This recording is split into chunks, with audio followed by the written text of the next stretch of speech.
Hello students, welcome to my channel. कैसे हैं आप सब। तो स्टूडेंट्स, आप हमारे चैनल पर चेक कर सकते हैं, हमने कंप्लीट फिजिक्स इस पर डाल दी है क्लास 10 की, कंप्लीट बायो डाल दी है और अब हम आज लास्ट चैप्टर करेंगे केमिस्ट्री का क्लास 10 की। ठीक है, अगर आपने मेरे पहले के 3 चैप्टर नहीं पढ़े तो आप जाकर देख सकते हैं। हमने केमिस्ट्री का चैप्टर 1, चैप्टर 2, चैप्टर 3 भी डाल दिया है। ठीक है, चलिए स्टार्ट करते हैं। देखिए, कंपाउंड दो तरह के होते हैं, एक होता है ऑर्गेनिक कंपाउंड, एक होता है inorganic compound. Organic compound carbon से बनता है और बेसिस भी दिखाता है लिविंग ऑर्गेनिजम्स का। ठीक है, इस चैप्टर में हम ऑर्गेनिक कंपाउंड्स की ही स्टडी करेंगे और अगर आप आगे चल के साइंस लेते हैं तो ये ऑर्गेनिक केमिस्ट्री में ही आता है ये चैप्टर। ठीक है, अब देखते हैं कोवेलेंट बॉन्ड क्या होते हैं। कार्बन हमेशा कोवेलेंट बॉन्ड बनाता है। ये बॉन्ड शेयरिंग ऑफ इलेक्ट्रॉन के पेयर से बनता है दो एटम के बीच में, इसे हम कोवेलेंट एटम्स भी बोलते हैं। अब देखते हैं नोबल गैस कॉन्फ़िगरेशन क्या होती है कार्बन की। कार्बन एक टेट्रावैलेंट है जो आयोनिक बॉन्ड नहीं बनाता है। कार्बन C4+ बनाता है या बाय गेनिंग 4 इलेक्ट्रॉन C4- करता है। ये बहुत ही डिफ़िकल्ट होता है कि 4 एक्स्ट्रा इलेक्ट्रॉन को वो कर सके, क्योंकि उसके पास इतनी एनर्जी होती ही नहीं है। इसलिए जो कार्बन है वो बॉन्ड बनाता है इलेक्ट्रॉन्स का with the electrons of other carbon atom और अदर एलिमेंट, और नोबल गैस कॉन्फ़िगरेशन करता है। ठीक है, जो एटम्स होते हैं अदर एलिमेंट के, जैसे हाइड्रोजन, ऑक्सीजन, नाइट्रोजन, क्लोराइन, ये बॉन्ड बनाते हैं बाय शेयरिंग ऑफ इलेक्ट्रॉन्स। ठीक है, H single bond between hydrogen atom H2। तो ये देखिए, इन्होंने एक एक इलेक्ट्रॉन की शेयरिंग की है। ऑक्सीजन है O2, तो इन्होंने भी दो इलेक्ट्रॉन की शेयरिंग की है। ठीक है, अब N है आपका, तो इन्होंने ट्रिपल बॉन्ड, इन्होंने तीन तीन इलेक्ट्रॉन की शेयरिंग की है। ठीक है, अब देख लेते हैं पानी का मॉलिक्यूल है H2O। अब फिजिकल प्रॉपर्टीज देखेंगे हम कोवेलेंट कंपाउंड की। कोवेलेंट कंपाउंड का मेल्टिंग पॉइंट और बॉइलिंग पॉइंट लो होता है, क्योंकि उनके जो बीच की इंटरमोलिकुलर फोर्स है वो वीक होती है। ये पोर कंडक्टर होते हैं इलेक्ट्रिसिटी के, क्योंकि इनमें जो इलेक्ट्रॉन्स हैं वो शेयर होते हैं एटम्स के, उनमें चार्ज पार्टिकल्स होते हैं इसीलिए। Versatile nature of carbon. Carbon की दो कैरेक्टरिस्टिक्स हैं जो कार्बन को बहुत ज़्यादा लार्ज नंबर ऑफ कंपाउंड्स में बताती है। पहली है कैटिनेशन। कार्बन खुद से ही सेल्फ लिंकिंग करता है, इसी प्रॉपर्टी को बोलते हैं कैटिनेशन।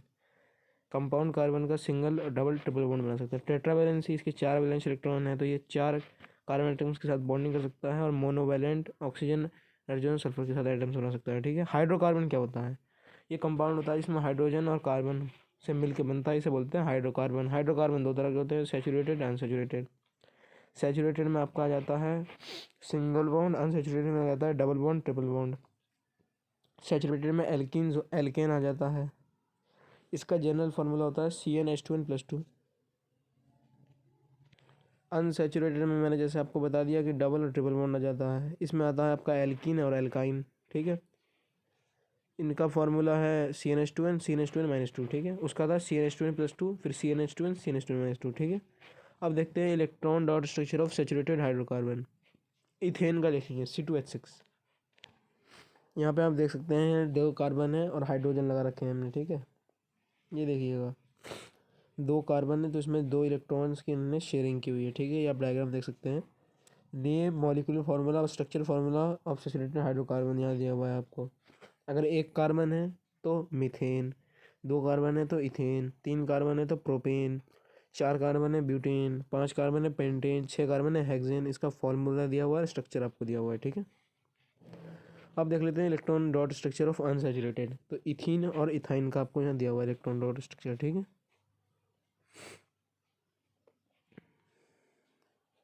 अब कार्बन कंपाउंड देखते हैं ऑन बेसिस ऑफ स्ट्रक्चर। तो पहले होते हैं स्ट्रेट अनब्रांच्ड चेन, जैसे C3H8 है। ब्रांच्ड आप ये देखिए ब्रांच्ड है, ये आइसोमेरिज्म है पेंटेन का, ये एन पेंटेन है, आइसोपेंटेन है, नियोपेंटेन है।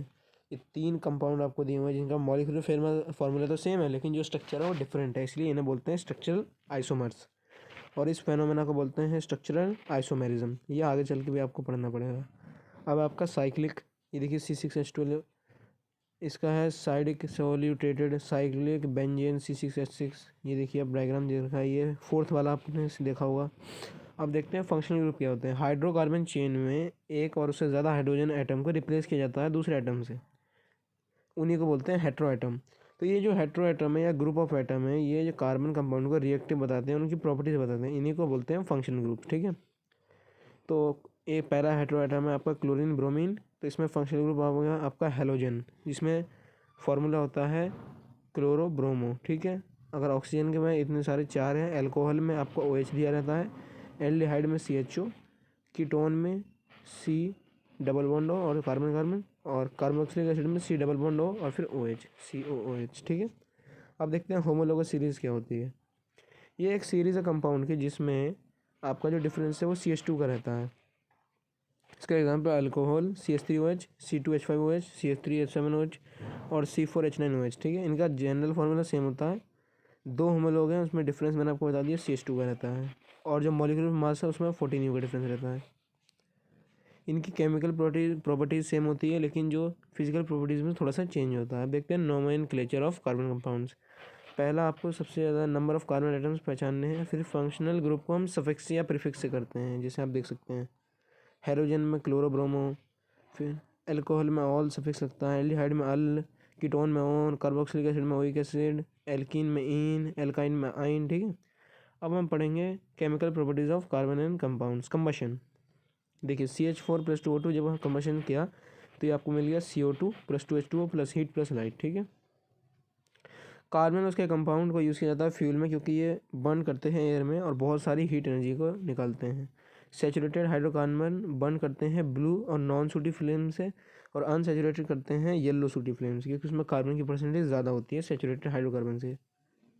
अब देखते हैं ऑक्सीडेशन प्रॉपर्टी इनकी।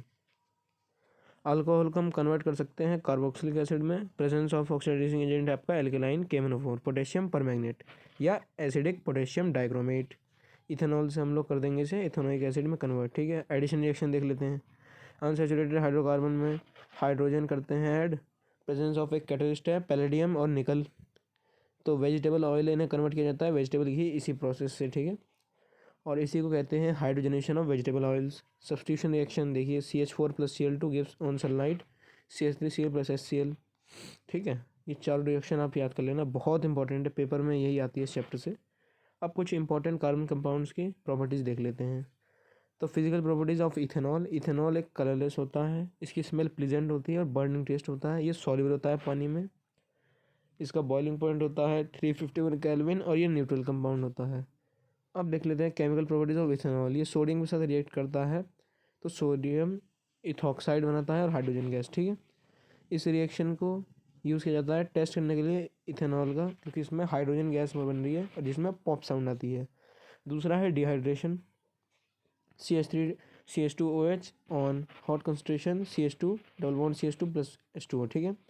अब फिजिकल प्रॉपर्टीज देख लीजिए इथेनोइक एसिड की। ये कलरलेस लिक्विड होता है जिसमें खट्टा टेस्ट होता है और स्मेल आती है विनेगर की। इसका बॉइलिंग पॉइंट है 391 केल्विन। जब इसे हम लोग प्योर CH3COOH को फ्रीज करते हैं तो ये कलरलेस आइस लाइक सॉलिड बना लेता है, जिसे हम बोलते हैं ग्लेशियल एसिटिक एसिड, ठीक है। केमिकल प्रॉपर्टीज आप देख लीजिए। फर्स्ट इट्स टेरिफिकेशन, इसमें जब हम लोग इथेनोइक एसिड और इथेनॉल को ऐड करते हैं तो आपको एक एस्टर मिलता है जो स्वीट स्मेलिंग कंपाउंड है। सेकंड रिएक्शन आपको सेपोनिफिकेशन दी है जिसमें सो बन जाता है। अब देख लेते हैं रिएक्शन विद बेस। तो NaOH + CH3COOH gives CH3COON + H2, ठीक है। अब रिएक्शन इसकी कार्बोनेट और हाइड्रोजन कार्बोनेट के साथ देख रखिए, आप देख लीजिए। सोप और डिटर्जेंट क्या होते हैं। सोप एक सोडियम और पोटेशियम सॉल्ट है लॉन्ग चेन कार्बोक्सिलिक एसिड का। इसका एग्जांपल है C17H35 COONA+, ठीक है। सोप सॉफ्ट वाटर में काम करते हैं। डिटर्जेंट अमोनियम और सल्फोनेट सॉल्ट हैं long chain of carboxylic acid. Detergent soft water hard water दोनों में काम करते हैं। देखिए सॉप की जो आयोनिक पार्ट होता है वो हाइड्रोफिलिक होता है, और जो लॉन्ग हाइड्रोकार्बन चेन होती है वो हाइड्रोफोबिक पार्ट होता है। इसकी जो टेल है वो हाइड्रोफिलिक होती है और हेड हाइड्रोफोबिक होता है, ठीक है। अब देख लेते हैं हम लोग क्लिनजिंग एक्शन ऑफ सोप। जो मोस्ट डर्ट है ऑयली होता है नेचर में, और हाइड्रोफोबिक एंड है वो अटैच हो जाता है डर्ट के साथ, और जो आयोनिक एंड है वो मॉलिक्यूल के साथ चला जाता है पानी के। तो इससे रिजल्ट होता है इसमें मिसल फॉर्मेशन हो जाता है। जो सोप की मिसल हैं वो डिज़ोल्व करती हैं डर्ट को और ग्रीस को पानी में, और कपड़े साफ़ हो जाते हैं। सोप मिक्सचर होता है मिसल्स का। ये फॉर्मेशन ऑफ मिसल्स इसका स्ट्रक्चर पूछ लेता है, तो आप इसे लर्न कर लेना, ठीक है। मैग्नीशियम और कैल्शियम सॉल्ट है वो प्रेजेंट होती है हार्ड वाटर में, जो रिएक्ट करती हैं सोप मॉलिक्यूल के साथ और एक इनसॉल्युबल प्रोडक्ट बनाती है जिसे हम स्कम बोलते हैं।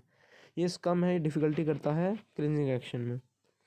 अगर हम डिटर्जेंट का यूज़ कर लेते हैं, जो इनसॉल्युबल स्कम है वो नहीं बनता और हार्ड वाटर और क्लोथ्स अच्छी तरह से साफ हो जाते हैं। तो बच्चों हमारा चैप्टर कंप्लीट हो गया है। और केमिस्ट्री भी कंप्लीट हो गई इसके साथ।